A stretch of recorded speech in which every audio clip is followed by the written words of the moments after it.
Xin cảm ơn các quý vị. Tôi muốn bắt đầu bằng việc cảm ơn Thủ tướng và Chủ tịch của Việt Nam. Chúng ta hiện giờ đang ở Hà Nội. Đây là một thành phố tuyệt vời và điều xảy ra trong 25 năm vừa rồi đã là vô cùng tuyệt vời đối với nhân dân Việt Nam. Những công việc, những họ đã đạt được, những cải cách kinh tế, đấy là những điều rất đặc biệt về thực tế. Cho nên tôi muốn cảm ơn tất cả những nhân dân Việt Nam, những người đã đối xử với chúng tôi rất chân thành, rất nồng hậu. Tôi nghĩ rằng là có cái thông tin là về Pakistan và Ấn Độ, chúng tôi đang cố gắng giúp họ Hopefully that's going to be coming to an end. It's been going on for a long time, decades and decades. There's a lot of dislike, unfortunately. So we've been in the middle trying to help them both out, see if we can get some organization and some peace, and I think probably that's going to be happening. We have Venezuela, as you know, has been very much in the news, and we're sending supplies. Supplies are getting through a little bit more. It's not easy. It's hard to believe somebody would say, let's not do it. What difference would that make except it's great for his people to let it get through?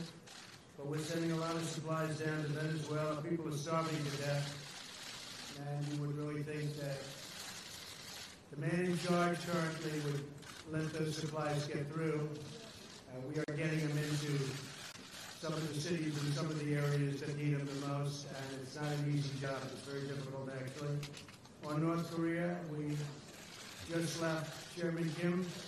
We had a really, I think, a very productive time. We thought, and I thought, and Secretary Pompeo felt that it wasn't a good thing to be signing anything. I'm going to let Mike speak about it.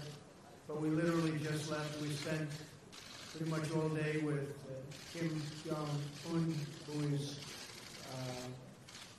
he's quite a guy and quite a character, and I think our relationship is very strong.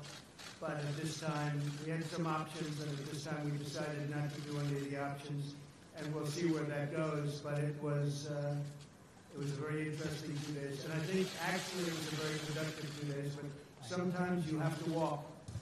And this was just one of those times, and I'll let Mike speak to that for a couple of minutes. Thank you, Mr. President. We had been working, our teams, the team that I brought to bear, as well as the North Koreans, for weeks to try and develop a path forward. So at the summit, we could make a big step along the way towards what the two leaders had agreed to back in Singapore in June of last year. We made real progress, and indeed we made even more progress when the two leaders met over the last 24, 36 hours. Unfortunately, we didn't get all the way. We didn't get to something that ultimately made sense for the United States of America. I think Chairman Kim was hopeful that we would. We asked him to do more. He was unprepared to do that, but I'm still optimistic. I'm hopeful that the teams will get back together in the days and weeks ahead and continue to work out. It's a very complex problem. We have said since the beginning that this would take time. Our teams have gotten to know each other better. We know what the limits are. We know where some of the challenges are. And I think as we continue to work on this in the days and weeks ahead, we can make progress so that we can ultimately achieve what it is that the world wants, which is to denuclearize North Korea, to reduce risk for the American people and the people all around the world. I wish we could have gotten a little bit further.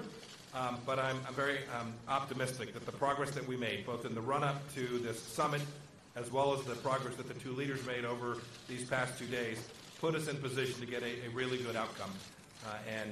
The President and Chairman Kim both felt good that they had made that progress, but couldn't quite get along the line any further to make a deal that would have been bigger at this point. I hope we'll do so in the weeks ahead. Thank you, Mr. President. Major, please.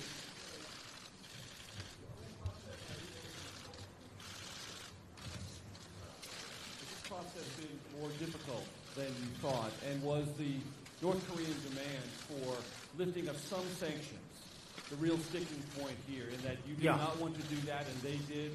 And it was about the sanctions. Will there be a third summit, Mr. President? Basically, they wanted the sanctions lifted in their entirety, and we couldn't do that.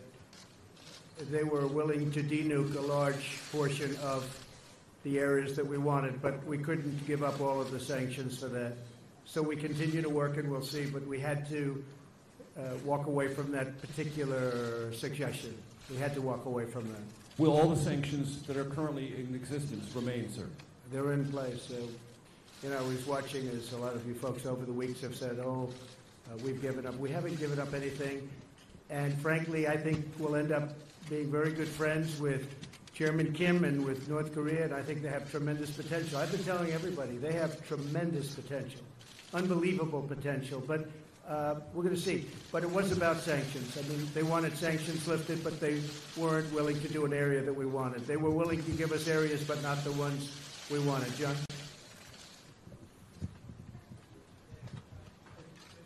As we know, I mean, there's an incredibly complex set of issues that are at play here in terms of lifting the sanctions and what denuclearization is. Right. Did you get any distance toward sort of what Kim's vision of denuclearization Yes, we is? did. Because We there is a lot of line of thinking that he wants to keep some nukes. Yeah. I mean, would you allow him to do that? And if you Well, can't, I don't, if you John, can't- I don't want to comment, excuse me, I don't want to comment on that exactly, but he has a certain vision, and it's not exactly our vision, but it's a lot closer than it was a year ago. And I think, eventually we'll get there. But for this particular visit, we decided that we had to walk, and we'll see what happens. Okay? Oh, look, we have a gentleman nobody's ever heard of that. Sean Hannity. What are you doing here, Sean Hannity? Should we let him do a question? I don't know. Yeah, John? Go ahead. Yeah.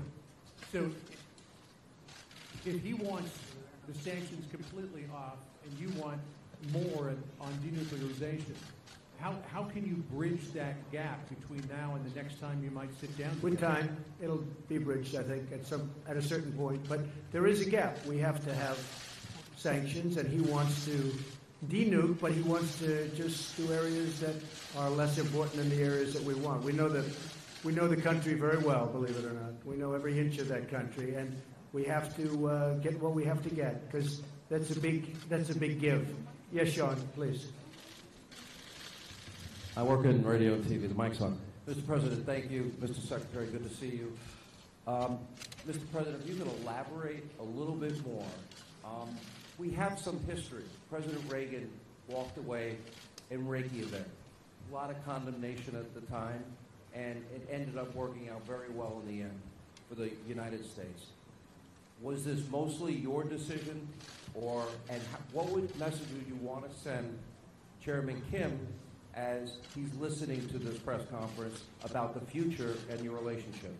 Well, Sean, I don't want to say it was my decision, because what purpose is that? I want to keep the relationship. We will keep the relationship. We'll see what happens over the next period of time. But as you know, we got our hostages back. There's no more testing. And one of the things, importantly, that Chairman Kim promised me last night is, regardless, he's not going to do testing of rockets and nuclear. Not going to do testing. So, I trust him, and I take him at his word. I hope that's true. But in the meantime, we'll be talking. Mike will be speaking with his people. He's also developed a very good relationship with the people, really the people representing North Korea. I haven't spoken to Prime Minister Abe yet. I haven't spoken to President Moon, South Korea. But we will, and we'll tell them it's a process and it's moving along, but we just felt it wasn't appropriate to sign an agreement today. We could have. I just felt it wasn't very appropriate. Yeah, Jonathan?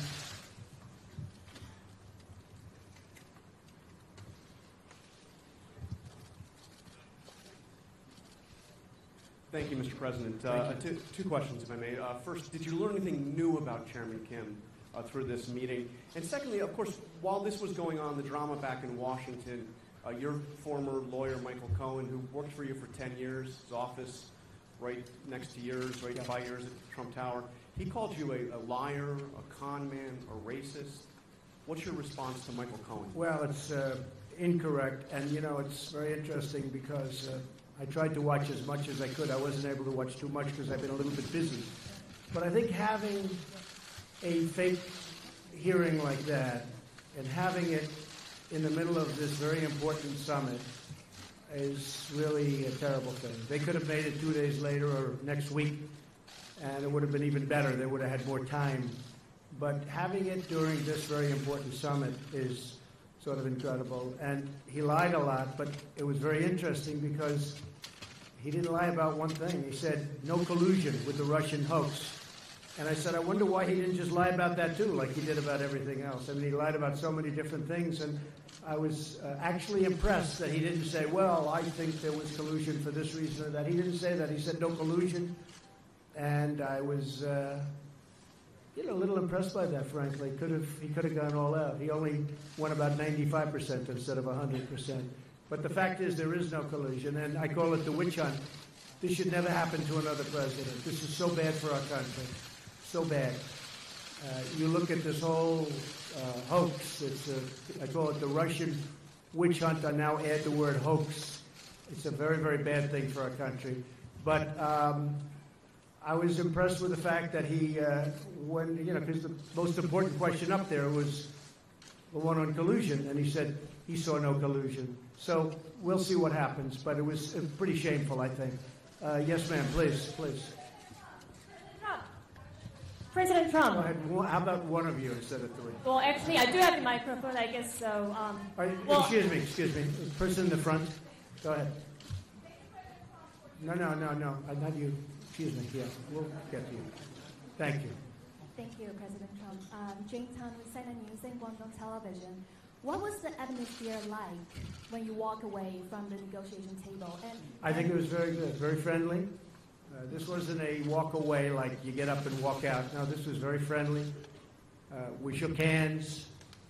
There's a warmth that we have. Now, I hope that stays. I think it will.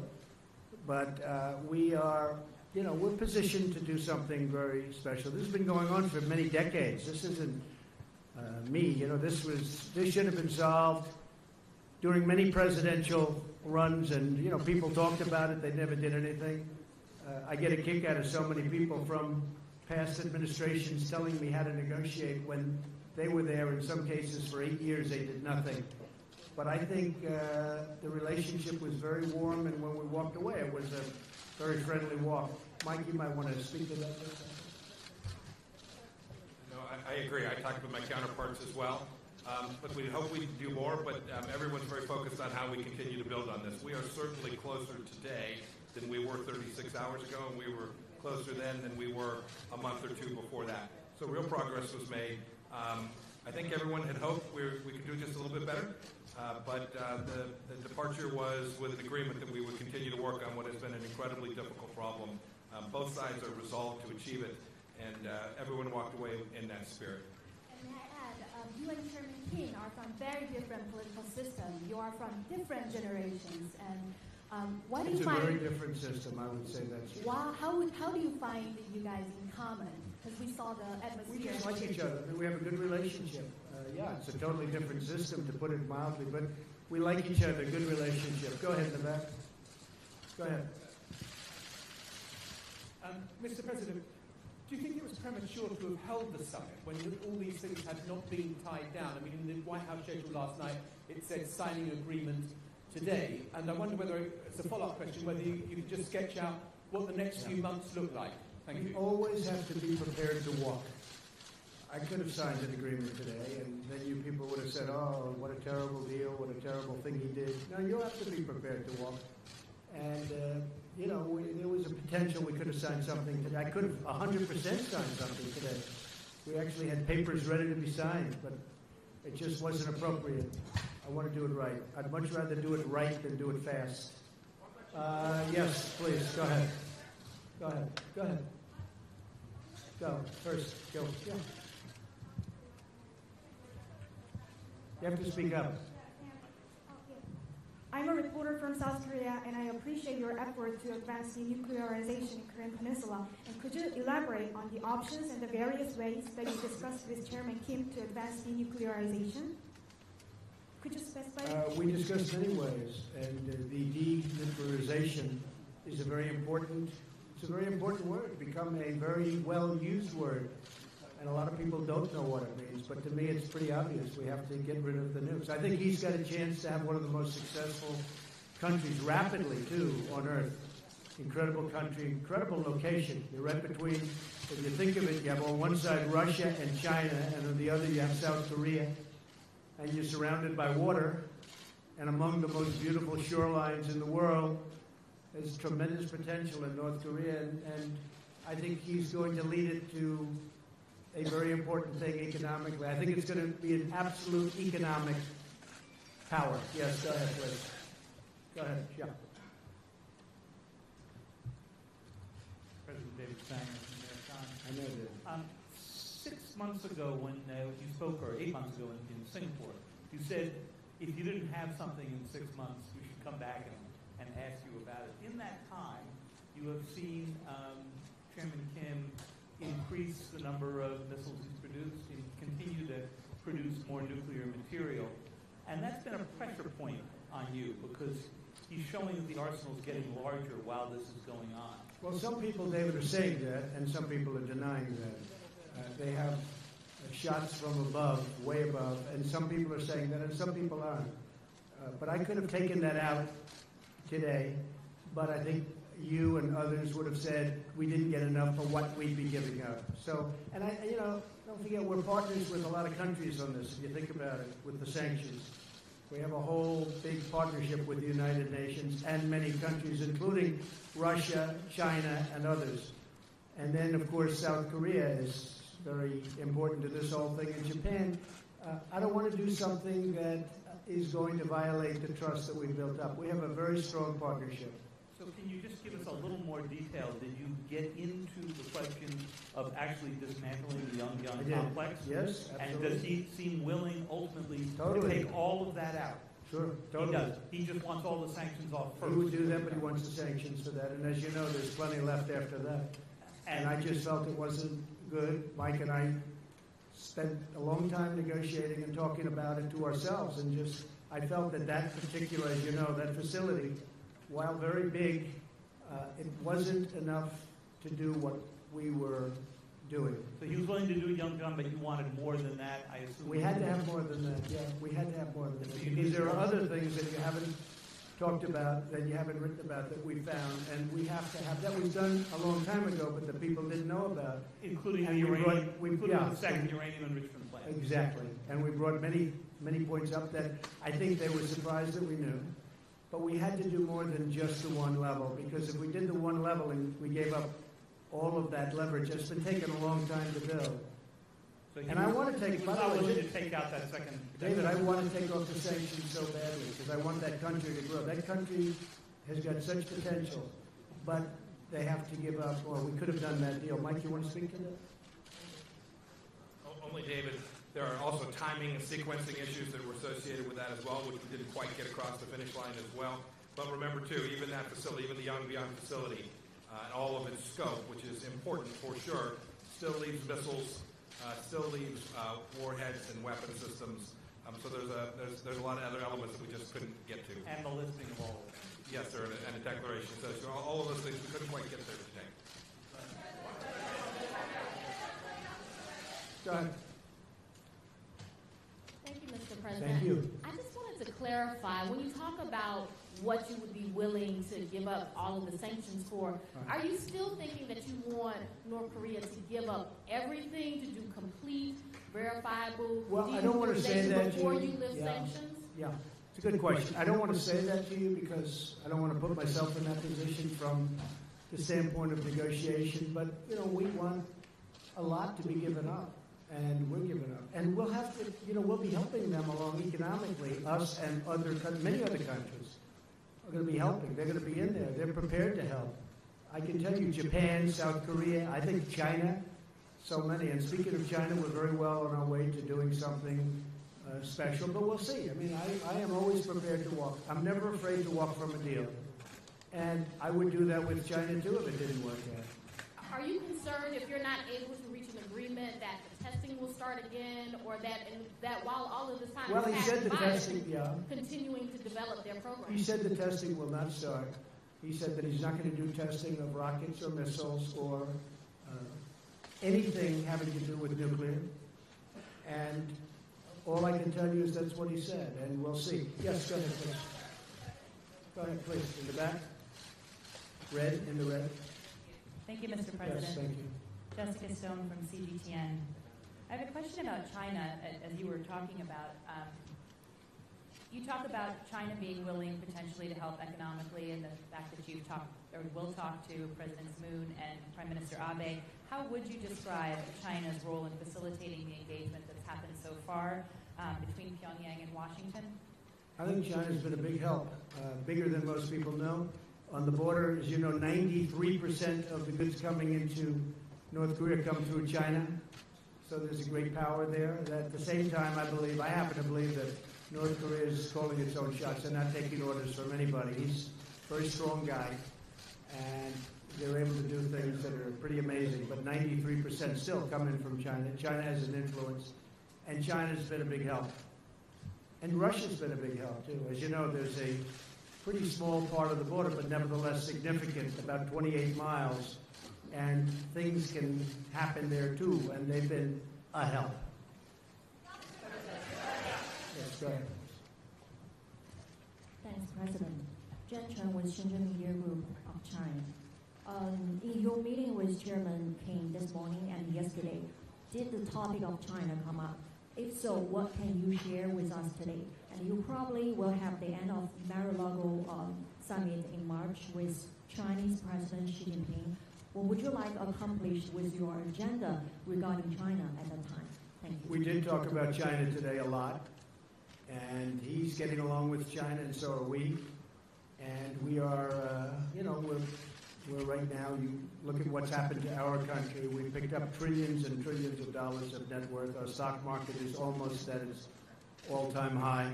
Our economy is incredible. Our unemployment numbers are among the best we've ever had in our history.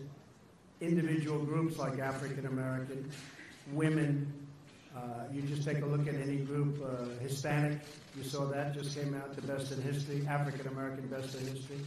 So many different numbers are coming out so good. So we have the strongest economy, probably, possibly, that we've ever had. Fiat Chrysler just announced that they're going to spend $4.5 billion right next to Detroit in Michigan. They're building a tremendous plant. It's actually an expansion of another plant. It's going to double up their jobs and even more than that. A lot of great things are happening. And with China, they're having some difficulty, as you know. But I think that a lot of the difficulty is because of the tariffs that they're having. And in addition to that, we're putting a tremendous amount of money. You saw trade deficits went down last month. Everyone was trying to find out why.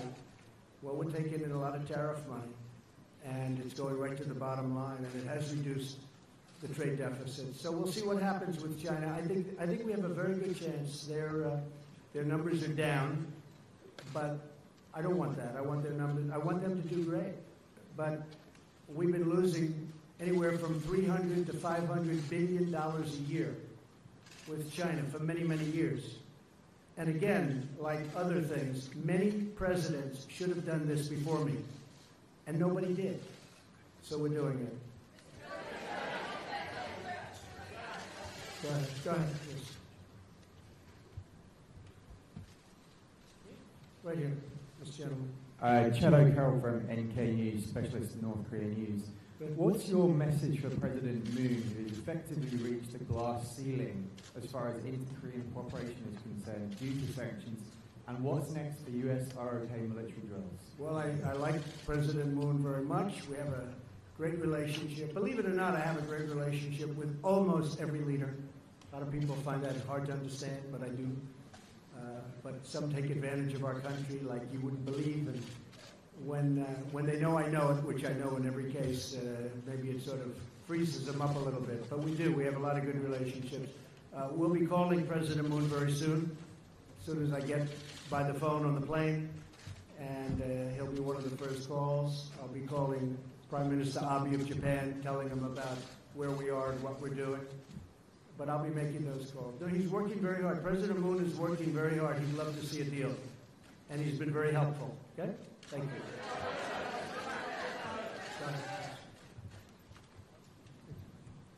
Thank you, Mr. President. I'm Yang Sheng, reporter from Global Times China. I would like to ask you that what are you expecting China to do in the next step to mediate your relationship with North Korea? Thank you. To use China? Well, we do. I mean, China's been very helpful. President Xi is a great leader. He's a highly respected leader all over the world, and especially in Asia. And he's helped us, Mike, I would say he's helped us a lot, right? I actually called him just recently to say, hey, whatever you can do on this. But he has been very helpful at the border, and he's been very, very helpful with, I think, North Korea generally. Could he be a little more helpful? Probably. But he's been excellent. Go ahead, please. Yeah, please. Maybe Allie next. That's right. Your friends. Thanks, Mr. President. Did you commit with Chairman Kim to a next summit during your term? No, we haven't. No. Okay. We'll see if it happens. It happens. I have not committed. They are at this point, some would say, a nuclear power. Do you accept North Korea as a nuclear armed state, at least for the time being? And are you thinking about reimposing the military exercises with South Korea, or will you keep it a freeze? Well, the military exercises, I gave that up quite a while ago because it costs us $100 million every time we do it. We fly these massive bombers in from Guam, and when I first started, a certain general said, oh, yes, sir, we fly them in from Guam. It's right next door. Well, right next door is 7 hours away. And then they come and they drop millions of dollars of bombs, and then they go back. But we would spend, we spend hundreds of millions of dollars on those exercises, and I hated to see it. I thought it was unfair. And frankly, I was sort of the opinion that South Korea should help us with that. We're protecting South Korea. I think they should help us with that. So those exercises are very expensive. And I was telling the generals, I said, look, exercising is fun and it's nice, and they play the war games. And I'm not saying it's not necessary, because at some levels it is, but at other levels it's not. But it's a very, very expensive thing. And we do have to think about that too. But when they spend hundreds of millions of dollars on those exercises, we don't get reimbursed. We're spending a tremendous amount of money on many countries, protecting countries that are very rich, that can certainly afford to pay us, and then some. And those countries, by the way, know that it's not right, but nobody's ever asked them before, but I've asked them, and we're gaining a lot of money. We've picked up over $100 billion just in NATO over the last 2 years. $100 billion more has come in. And we're doing that with a lot of countries. You'll be seeing that a lot. Yes, sir, please. Yeah, 1 second, please. Yes, thank you, Mr. President. You have a personal relationship, and I believe Vice President Pence does, with the family of Otto Warmbier. I'm wondering, you've talked about this week about Kim Jong-un being my friend. You called him on Twitter. You said you have a great relationship. Have you in Singapore or here confronted Kim Jong-un about Otto Warmbier's death? I have. Asked him to take responsibility. What did he say to you, and why do you call him your friend? I have, and we have talked about it. And I really don't think it was in his interest at all. I know the Warmbier family very well. I think they're an incredible family. What happened is horrible. I really believe something very bad happened to him, and I don't think that the top leadership knew about it. And when they had to send him home, by the way, I got the prisoners back, I got the hostages back, and Otto was one of the hostages, but Otto came back in shape that was not even to be talked about. I thought it was horrible. Now, the others came back extremely healthy, but Otto came back in a condition that was just terrible. And I did speak about it, and I don't believe that he would have allowed that to happen. It just wasn't to his advantage to allow that to happen. Those prisons are rough. They're rough places, and bad things happen. But I really don't believe that he was, I don't believe he knew about it. Did he tell you that he did not, did Kim Jong-un tell you? He felt badly about it. I did speak to him. He felt very badly. He knew the case very well, but he knew it later. And, you got a lot of people, a big country, a lot of people. And in those prisons and those camps, you have a lot of people. And some really bad things happened to Otto. Some really, really bad things. Why are you? But he tells me that he didn't know about it, and I will take him at his word. Yes, ma'am. Go ahead, please. Please go ahead in the back. No, in the back, behind you. Thank you. Mr. President, Spartan Valentina, Sputnik News Agency. Have you discussed the issue of possible inspections to North Korea nuclear site during your negotiations? You're gonna have to speak a little louder. And where are you from? Russia, Sputnik News Agency. Okay. Have you discussed the issue of possible inspections to North Korea's nuclear sites during your talks with the chairman? What are you going to say? Inspections yes. Inspections on North Korea? Yeah, inspections. We'd be able to do that very easily. We have that set up, so we would be able to do that very easily. The inspections on North Korea will take place, and if we do something with them, we have a schedule set up that is very good. We know things that, as David was asking about certain places and certain sites, there are sites that people don't know about that we know about. We would be able to do inspections, we think, very, very successfully. Yes, ma'am, please. Yes, go ahead, please. Yes.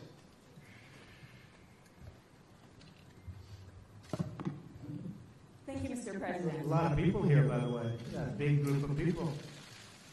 Go ahead. Khan News Israel, Mr. Good. President. Good. Following this engagement with North Korea, you're trying to bring peace to the Middle East. Right. The peace plan is about to be introduced in the near future, and as you have mentioned before... Well, we hope. We're working hard on the peace plan, and we hope it will. I believe you do, but as you mentioned before, it will require Israel to make compromises to the Palestinians. As far as you know, is Prime Minister Netanyahu willing to make these compromises, which are very much needed? And the second question, Mr. Netanyahu is about to be indicted today with corruption allegations. Do you wish to tell him something on this occasion? Well, I just think he's been a great Prime Minister, and I don't know about his difficulty, but you tell me something that, people have been hearing about, but I don't know about that. I can say this, that he's done a great job as Prime Minister. He's tough, he's smart, he's strong.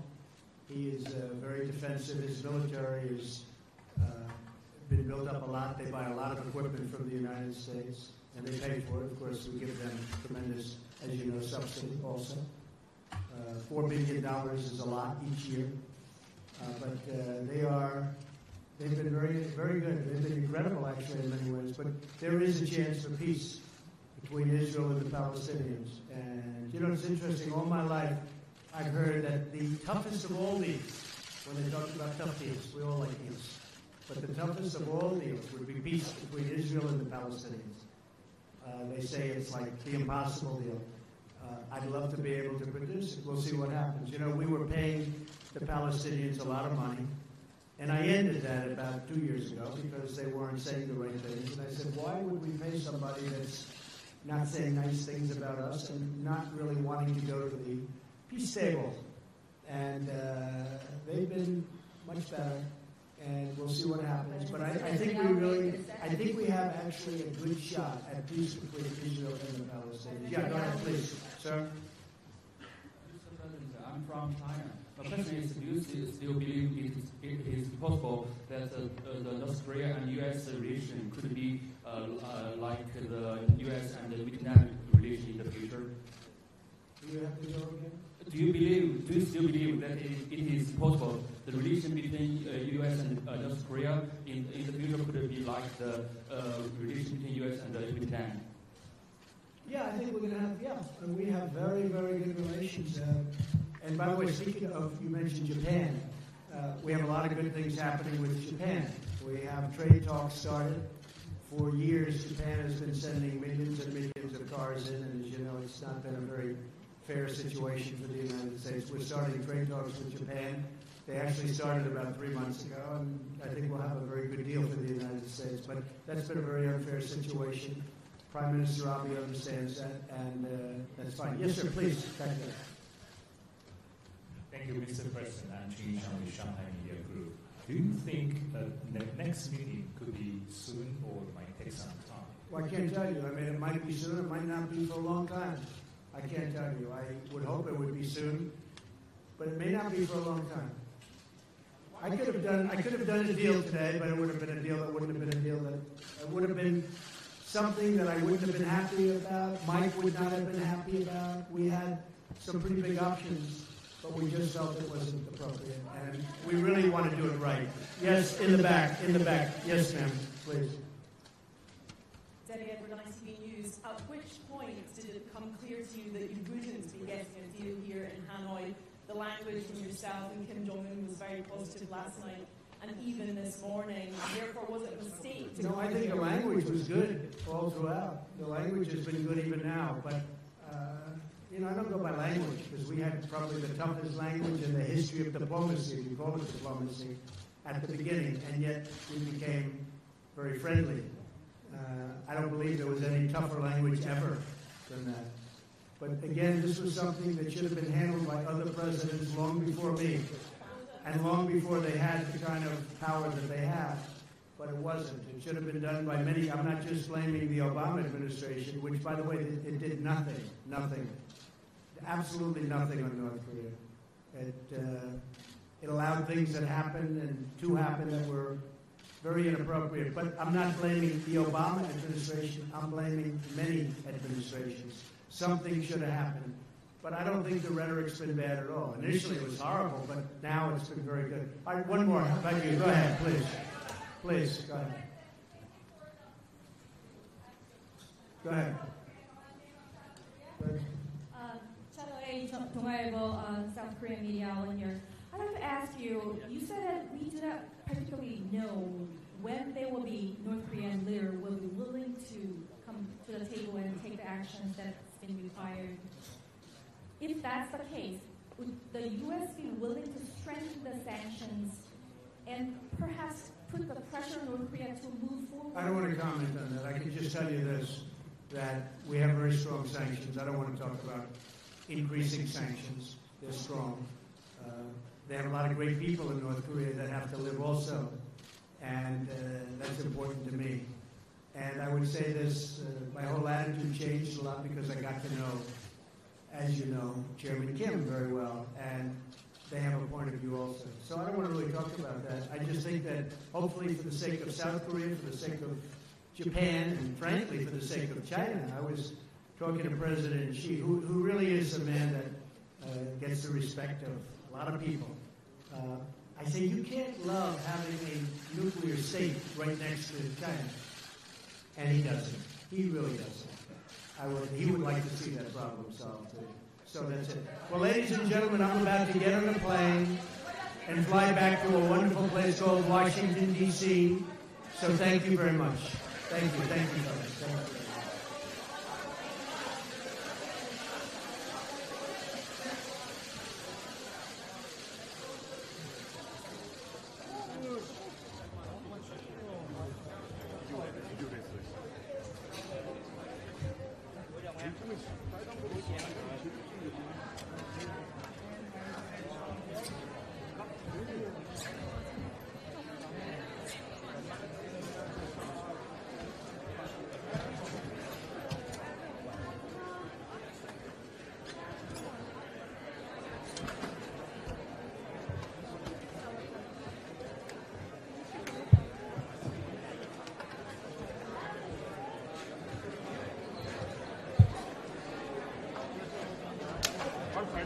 Bắt cái ba lô đấy. Bắt cái ba lô của thầy nha. Hãy hãy anh cho tôi bắt ba lô.